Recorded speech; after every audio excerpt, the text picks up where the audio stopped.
na po tayo. Magandang araw sa atin lahat mga kababayan, saan man panig kayo ng daigdig naron. Dito na naman tayo sa another episode ng ating vlogs, Badong Aratilis po. Pag-uusapan natin ngayon, ito po, no,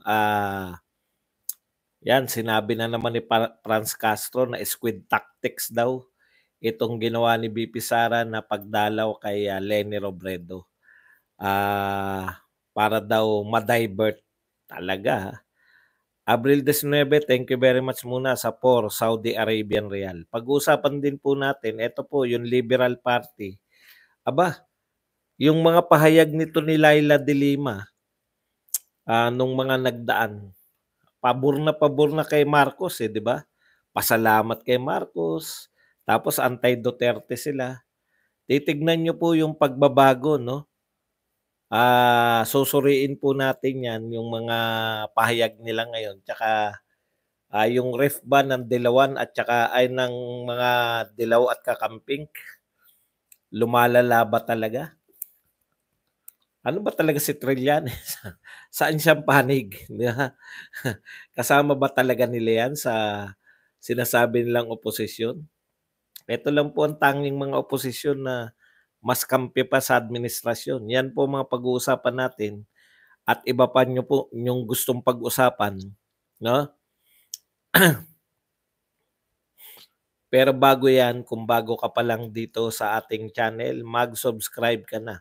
Dahil ito lang ang tanging channel na may kinikilingan, may pinapanigan, una sa balita, uli sa impormasyon, kaya ano pang hinihintay nyo?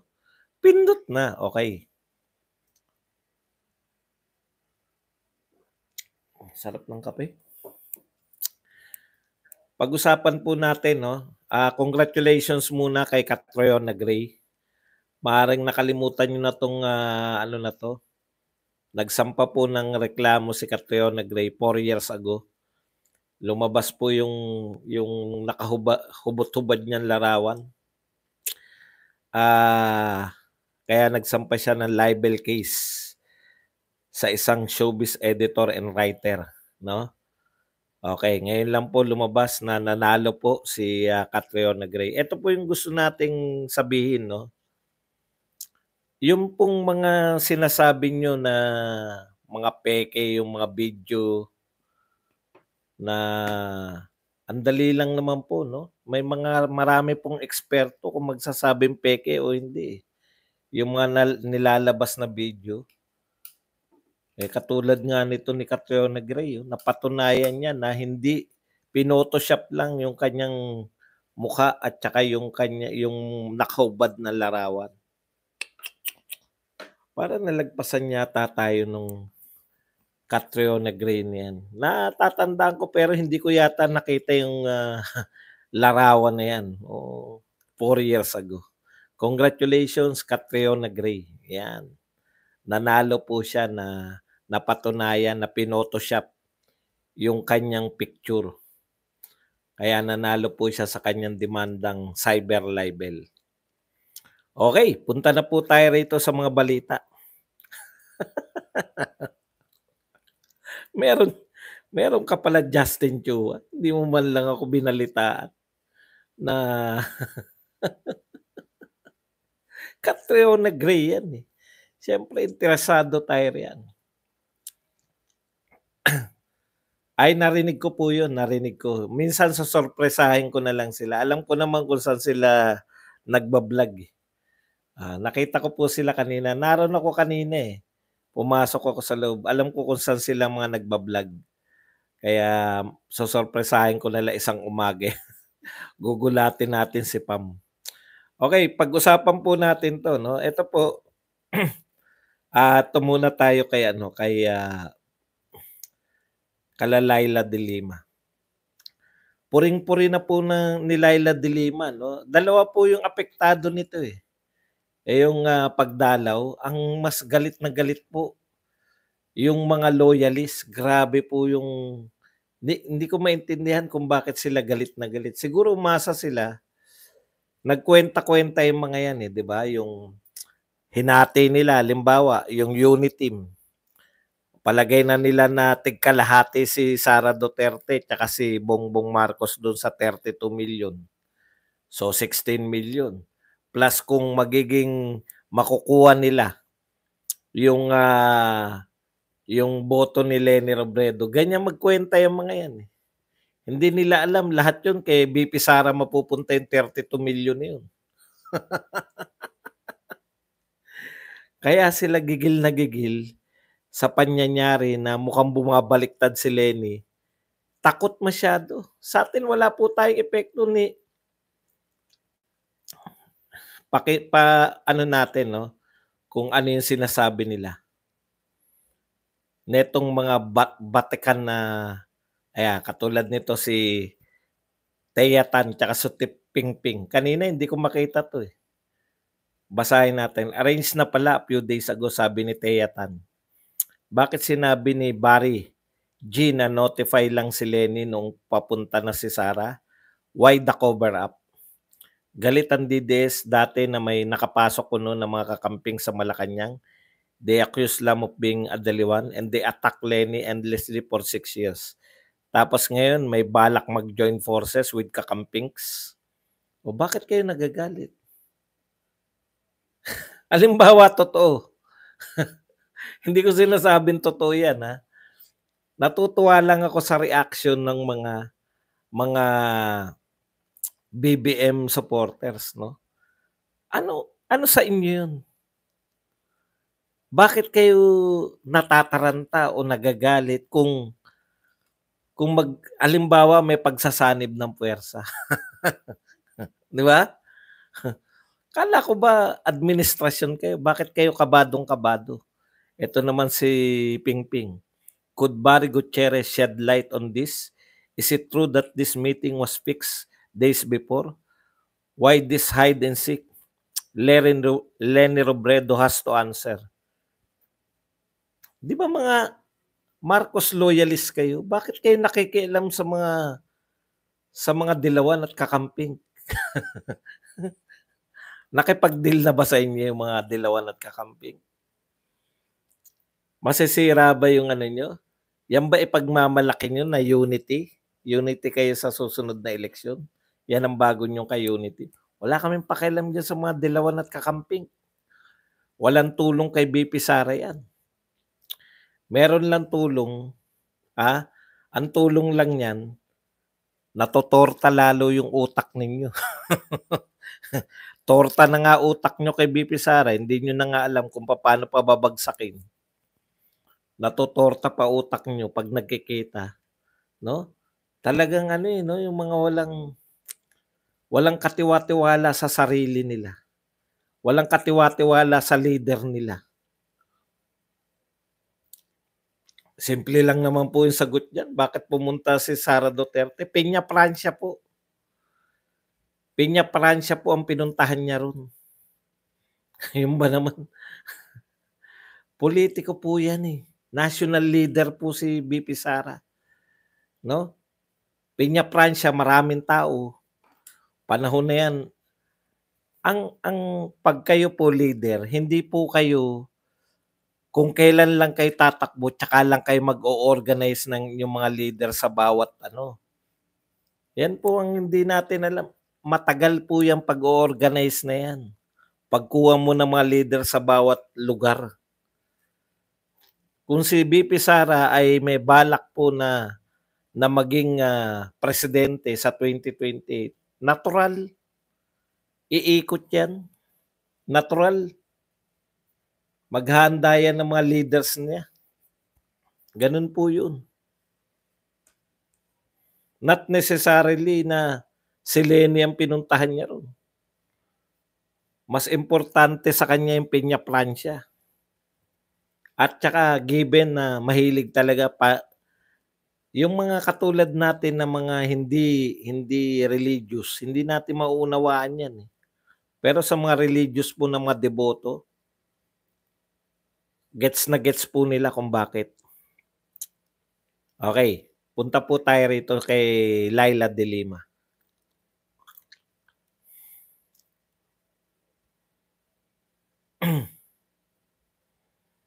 Ito yung nahanap ko kanina eh. Sabi ni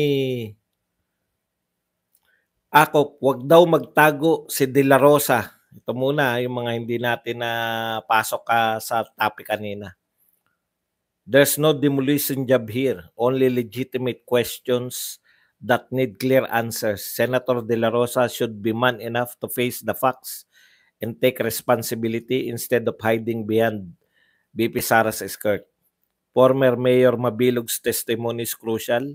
Our goal is to craft laws that will put an end to these crimes, not to play political games. Ang trabaho ng komite ay imbestigahan at gumawa ng batas para matigil ang krimen na ito. Wala kaming pakialam sa eleksyon ng 2028. Ang mahalaga ay ang hustisya para sa mga biktima. Iniimbitahan mo ba, Congressman Acop, si Bato na umattend dyan sa hearing nyo? Hindi po kayo patas. Yan po ang direkta naming masasabing mga tagapanood. Hindi po kayo patas sa inyong investigasyon. Alam nyo kung bakit? Kapwa nyo nga congressman eh. Pag pumanig lang kay BP Sara, tinatanggal nyo sa pwesto eh. Di ba? Si Marcoleta. Nakita nyo na pinapaboran ni Marcoleta, pinagtatanggol yung mga posisyon ni BP Sara. Anong ginawa nyo? Paano kayo magiging patas kung kapwa nyo congressman? Hindi nyo kayang makipagtalo kayo. Sasabihin nyo, patas kayo sa investigasyon nyo riyan. Congressman, may karapatan din siyang magtanong, may karapatan din siya para mawalan siya ng karapatang magtanong. Para mawalan siya ng karapatang magbigay ng mga congressional inquiry. Tinanggal ninyo sa pagiging miyembro ng committee ni Chua. Tapos sasabihin nyo na wala kayong pakialam sa eleksyon sa 2028. Magandang pakinggan 'yan. Pero yung action ninyo iba. Wala pala kayong pakialam. Bakit nyo pinipigilan si Marcoleta? Una, pinipigilan nyo si Marcoleta na magtanong. Sinabi ni Marcoleta yan, hindi siya nakapagtanong sa budget. Ikalawa, pinipigilan nyo magtanong sa committee. Sa technical, no? Pinatanggal nyo siya bilang miyembro ng committee. Para hindi na siya makapagtanong. Hindi siya miyembro eh. Akalain nyo yun? Sa iba, sa Senado, nakikita namin yan, na hindi member ng committee, pwedeng magtanong basta nakiusap. Eto, gustong magtanong. Vice chairman ng committee, dating vice chairman. Sabi ni Chua, hindi na raw pwedeng magtanong kasi hindi na siya miyembro. Tapos sasabihin nyo, walang kinalaman yan. Imposible po, Congressman Acop. Okay. Ngayong araw o kahapon, nagdeklara na po yung Liberal Party na maglalahok po sila sa, alam nyo, national level kayo, no? National level po yung Liberal Party. Dinidefeat po nito, sa totoo lang po, dinidefeat ng pagtakbo ng national ng Liberal Party dito sa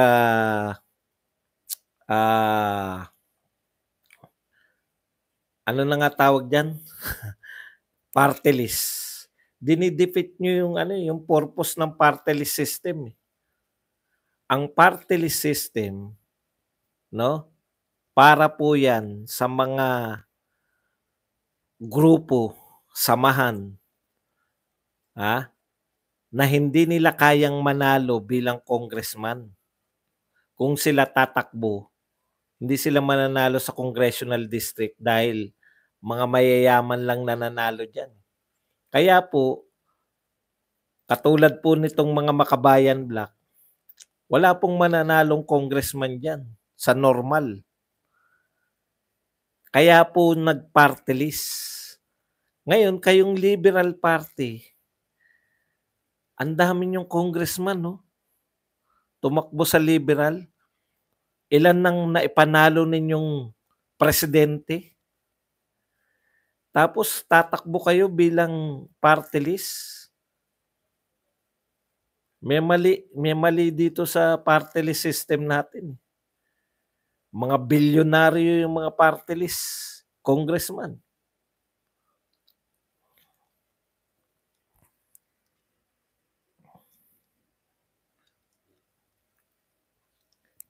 Kayo kung mahina kayong umintindi, no? Hindi ako tutol sa party list system. Ang tinututulan ko yung Liberal Party na national, nakakapaglahok yan. Nakapag ilang panalo na, ilan ng presidente ang pinanalo ng Liberal Party. Lalahok sa party list. Di inaagawan mo yung mga walang kakayahang manalo sa congressional level. Yun yung point ko. Pwede ba bago kayo mag-react? Marcoleta. Hindi ako tutol sa party list. Pakinggan yung sinasabi ko. Tutol ako sa mga national level. Halimbawa, Lakas CMD. Pinakamalaking partido, halos lahat ng congressman, miyembro ng Lakas. Dapat ba meron pa siyang sariling party list? Nakukuha niyo ba ibig ko sabihin? Kaya niya nga magpanalo ng mga congressman eh. Bakit pa siya lalahok sa party list? Ibigay niya yan sa... Yun yung sinasabi ko dito sa Liberal Party. Anyways, pagpapakita lang yan na mahina na sila. No? Pagpapakita lang yan na hindi na nila talaga kaya. In fact, isa lang yung kandidato nila sa Liberal Party. Pero ang malupit dito, yung reaction nila dito sa nagsasabi na sila ay pro-administration. Alam nyo, tignan nyo po yung mga pronouncement ni De Lima before po sila tumakbo. Ito po ang sabi niya, there is no such party position, inclination, or plan to align itself with the Marcos administration. We are an independent opposition party and that we engage in political discourse based on issues. Hindi kami pumapatnig sa PBBM administration because there are still issues that we hold them to account. As of now, the Liberal Party leadership is not inclined to do that. Tignan nyo, yung Liberal Party ay hindi naka-align. Diyan siguro gigil na gigil tong mga loyalista no? Bakit biglang-bigla hindi na kayo naka-align? Sasagutin ko rin. Kung hindi maunawaan ng mga loyalista, naiintindihan ng Liberal Party ang sitwasyon, no? Yang ka-unity yung Liberal Party ngayon, yung mga dilawan at kakamping, kaya nga sila naging dilawan, mga baliktarin yung mga yan. Hindi nyo pa rin ba naunawaan? Walang tatag na ang problema ng presidente tsaka ng pinsan niya, si Martin, sa tulong nito ni Saldico. Ang problema nila, no? Hindi yung mga Duterte masarap ang mga Duterte ang mga tapat na ka-unity team sana. Kaso pinili na suportahan yung ambisyon ng pinsan si Martin. Huwag na tayo magbulahan lahat. Yan talaga ang dahilan kung bakit nabiyak yung unit team. Huwag nyo nang ibintang yan kay BP Sara. Okay. Sa madaling salita, naiintindihan ng Liberal Party na itong administrasyon na to, wala na sa tao to. Marurunong naman mag-obserba yung mga yan. Hindi nila i-align, no? Hindi nila i-align yung kanilang sarili dito sa pabagsak ng popularidad ng administrasyon. Kung nabubuhay pa tong mga loyalista na to sa pangarap, bagsak na po yung popularidad nyo. Umaasa na lang nga kayo sa mga survey ng mga Octa Arts. Octa Arts Dancer Survey na lang, tsaka No Limit Tangere, at meron pa isa, Okolum. Diyos ko, mga never heard na mga survey.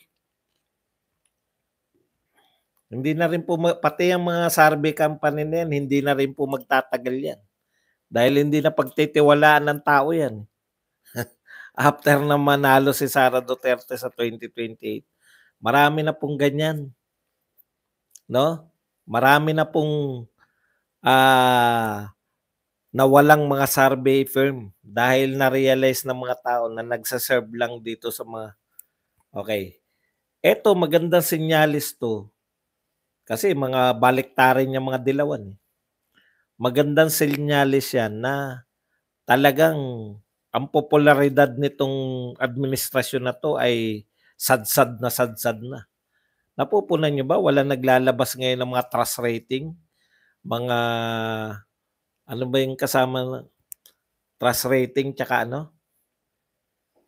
O, kasi nga, bakit sila maglalabas? Tsak, negative na yung mga yan.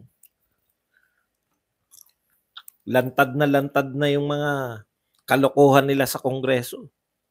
Ang lalakas ng loob nitong mga congressman na akusahan si VP Sara, milyon lang ang pinag-uusapan. Kayo, bilyon ang hinahanap sa inyo, performance rating. Yan yung paulit-ulit kong sinasabi sa inyo, dalawa lang yan talaga yan. SWS lang, tsaka Pulse Asia. The rest, nako. Maaaring may susulpot dyan na balang araw. Pang balang araw pa sila. Okay. Ito na po tayo sa sinasabi nito ni Pusit. Alam mo, kapupusit, squid tactics. Kalokohan niya mga ang layo po eh. Kaya makikita nyo po, wala sa hulog to, pati panunokso nila, wala sa hulog eh.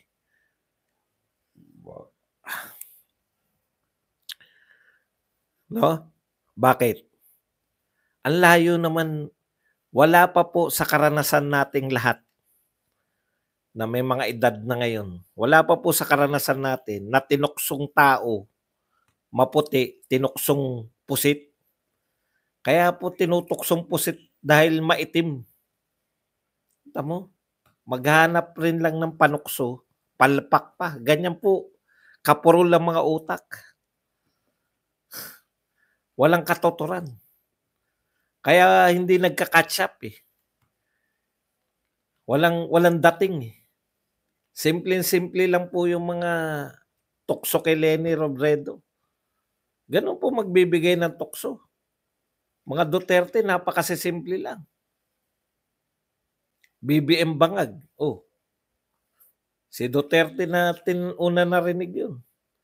Very catchy, no? Simple lang, pero rock ang dating. Leni Lutang, ganun lang. May nalalaman pa kayong pusit, nagtataka pa eh. Leni Uts.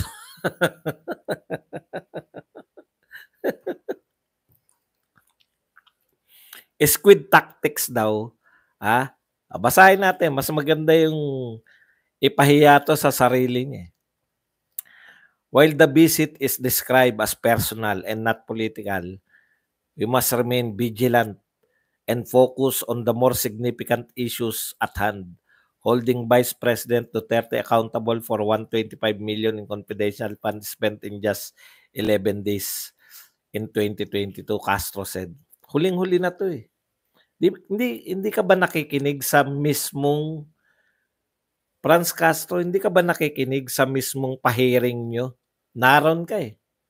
Tinanong ni Swansing eh. Sumunod sa'yo nagtanong si Swansing eh. Tinanong niyang 11 days eh. We are satisfied, sabi ng COA. Walang issue yung 11 days. Inuulit mo na naman. Ginagawa mo na naman ang issue yung 11 days. Walang issue yung 11 days. Sabi mismo ng COA.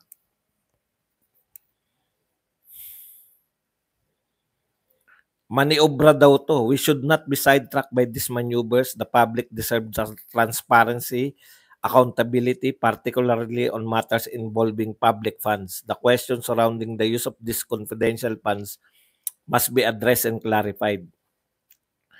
Pumunta din siya sa Naga ay dapat tularan niya si Lenny. Yan. So, asa na yung tactics dyan? O, yan. So, ang sabi nito ni Castro, no, squid tactics to divert public attention from pressing issues. Yung sinasabi niyang pressing issues, confidential fund. May problema daw yung confidential fund doon 2022. May problema din daw yung confidential fund doon 2023. Kaya nagkakaroon ng problema kasi ginagawa nyo ng problema. Wala naman talagang problema eh. No? Eto hiningi ninyo.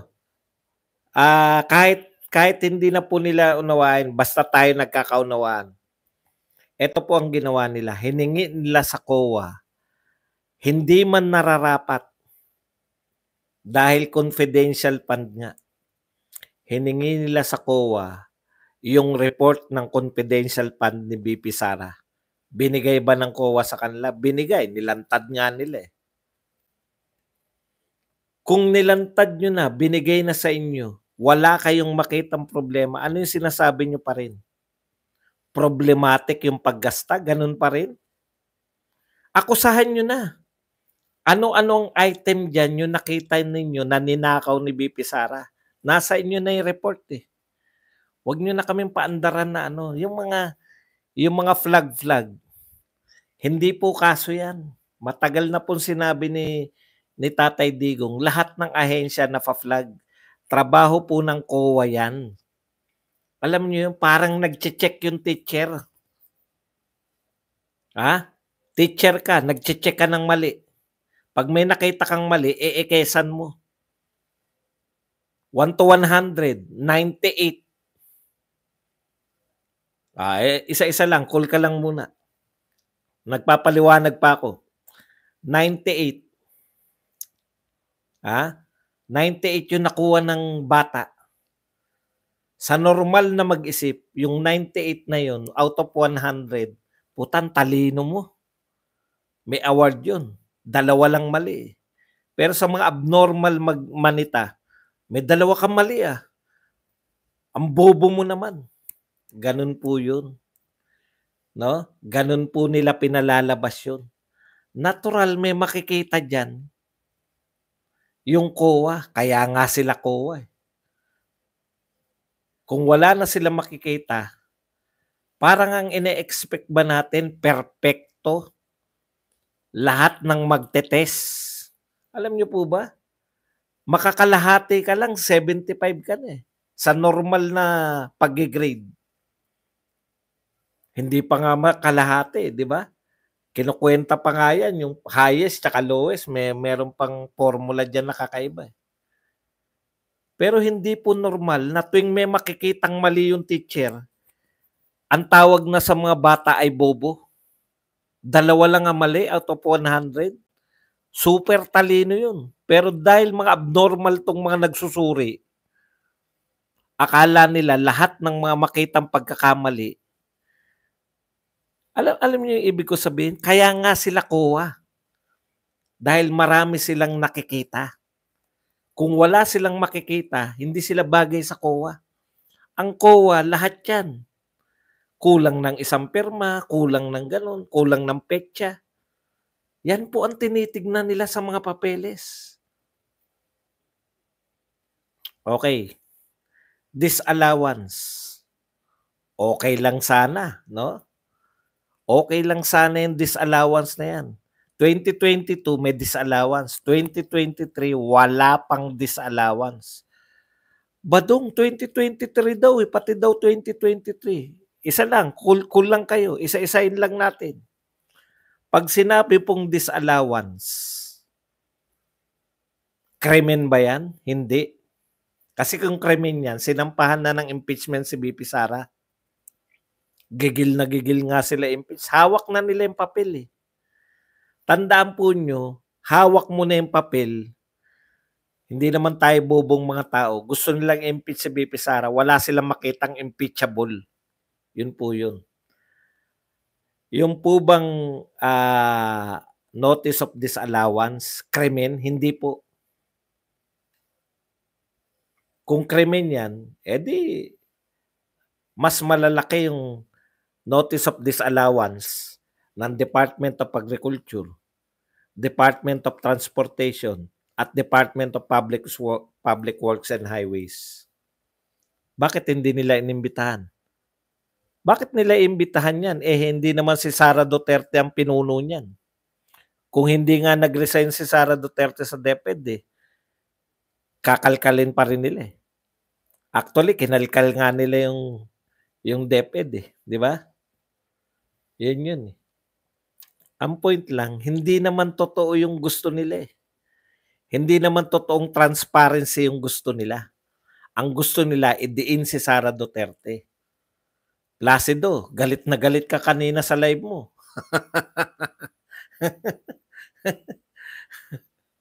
Maka-atake. Di ba? Hindi naman transparency gusto nila. Bukang bibig lang nila yung transparency dahil kung ang gusto nila transparency, nauna pa si Tatay Digong na magsabi na open the books. Unang maisog rally pa lang, sinisigaw na ni Tatay Digong open the books.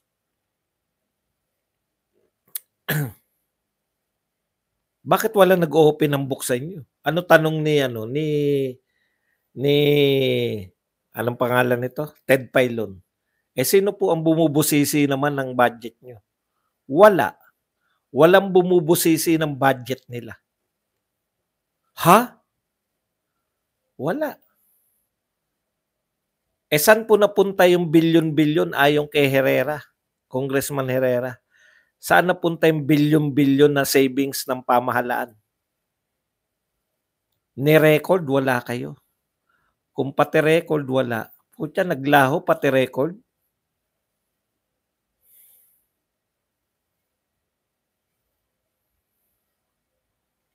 Hindi po pwedeng pati record maglaho. Naglaho na nga yung pera, pati record, naglaho. Tapos, mananawagan kayo accountability. Alam niyo po, galing ako sa gobyerno. Dalawasin ko po yung AOM na yan. Wala po namamatay dyan. Notice of disallowance, may 6 months ka pa. Alam niyo ba kung kailan lang nabigyan si BP Sara ng notice of disallowance? August. Alam niyo pa petsa, August 24. September, inimbestigahan niyo. Wala nga kayong nakita Wala kayong nakita. Hawak niyo na yung papel galing sa COA. Wala kayong nakitang katiwalian. Pinalalabas lang ninyo na may katiwalian. Kasi yung mga tao hindi sanay sa mga tawag na disallowance. Yung mga tao sa gobyerno, yung may mga hawak na pondo, sanay po kami dyan. Sa terminong disallowance, sa terminong AOM, Audit Observation Memorandum. Memorandum yan kasi may nakita sila Kung hindi sila mag-i-issue ng AOM, yun ang katakataka. Kasi putya, walang nakikita yung auditor ng COA. Ha? Grabe. Bakit? Baka nalagyan yan kaya walang nakikita. Habang may nakikita, normal po ang transaksyon. Kung marami silang nakikita sa OBP, pero tinanong nyo ba kung ano yung nakikitang obserbasyon? Nakinig ako. Ako nakinig lang, Castro. Nakinig lang ako. Ikaw, participant ka. Hindi ka nakikinig. Simple lang po yung sinabi. Katulad nun, meron po bang mga Office of the Vice President, meron bang mga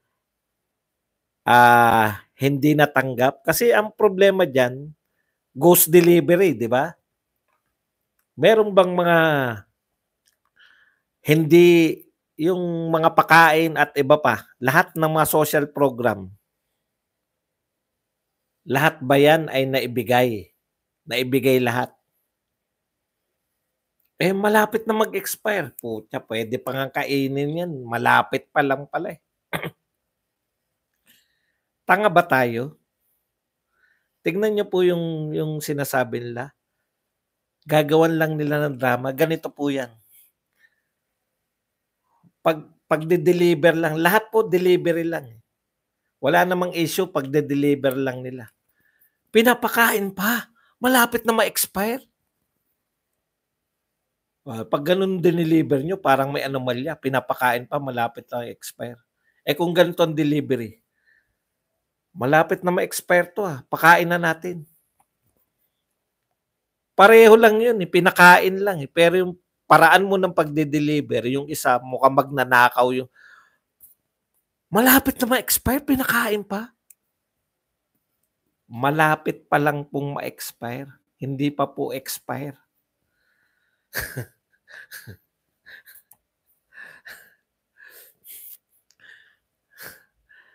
Dahil kada-drama niyo, 'no, drama-drama lang lahat 'yan. AOM, Audit Observation Memorandum, ibibigay 'yan sa ahensya. Alam niyo ba 'yun? Ibibigay sa ahensya. Eto mga naobserbahan namin nung nagpunta kayo. 'Pag nagpunta po 'yan sa eskuwelahan, sa opisina ng gobyerno at kahit saan, hindi auditor 'yan kung walang nakitang mali. Itatama naman 'yun. Alam niyo ba ang problema namin sa baba? 'Pag nagpalit ng auditor, sanay na kami na eto yung mga hinahanap ng auditor dati. 'Pag nagpalit ng auditor, may iba na namang hahanapin. Ano po ba 'yan? May krimen ba kaming nagawa? Yung mga tao sa baba, may krimen ba nagawa? Wala. Ang krimen yung convicted ka. Sinabi ng korte na ikaw ay guilty. Yun, may krimen yun. Puta, dito lang sa Pilipinas, eh. Inuusig yung walang krimen. Ang nang-uusig yung convicted. Convicted na, hindi na yan hindi na suspect, ha. Inuusig si BP Sara, walang criminal act. Ang nang-uusig, convicted. Only in the Philippines. Saan ka nakakita? 'Di ba? Dinig na dinig ko, eh. Dinig na dinig ko, biruin mo, pinag-uusapan, "Ha? Malapit na ma-expire pinakakain pa?" Eh, puta malapit pa lang pala, eh. Hindi sila nagsabi na tinanong nga, "Meron bang expired na pinakain?" Wala. O ano issue? Wala. Pero yung the way na nag-deliver sila, "Ha? 11 days lang ginastos?" May issue ba ro'n? Wala. 1.4 a day nga yung budget nung flood control, eh. Accountability ba gusto niyo? May naghanap ba sa inyo ng flood control program? Sa mga congressman? Bakit ayaw niyong hanapin? Yung pera namin na 1.4 billion a day, masyado kayong sa milyon lang, sa bilyon-bilyon ayaw ninyo. Tapos paulit-ulit, accountability, transparency. Transparent ba kayo? Ngayon lang namin natuklasan. Yung earmark funds, practice natin yan. Hindi tinatanong kung practice nyo ba yan. Dahil practice nyo rin na hindi busisiin yung budget ni BP Sara. Binusisi nyo. Isinantabi ninyo yung practice nyo pag si BP Sara yung kaharap nyo. Pero pag pera ang pinag-uusapan, bilyong-bilyong pera na ginagastos ninyo sa hindi dapat pagkagastosan, practice na natin yan. Tama ba yung ginagawa nyo? Kayo ang nalalantad. Hindi si BP Sara. Yung Bratinela, yan ang issue nyo. Yan lang ang tanging issue nyo kay BP Sara. Wala kayong makita dun sa Hawak nyo na. Humingi kayo Humingi kayo sa COA. Hawak nyo na yung report ng COA. Wala kayong makita. Ang nakita nyo lang, Bratinela kasi. Anong connect ng Bratinela sa hawak ninyong dokumento? Maghanap kayo dyan. Humingi kayo sa COA. Hanapan ninyo. Hindi yung mga misuse. Anong misuse? Di sabihin nyo, eto ninakaw ni Sara Duterte, binulsa niya yung kalahati. Ganun po ang mag-akusa. Hindi yung may misuse of fund. Anong misuse ang pinagsasabi nyo? Bakit? Sumasali ba ng beauty contest yan? Bakit may misuse? Corny yun, pero wag na kayong tumawa.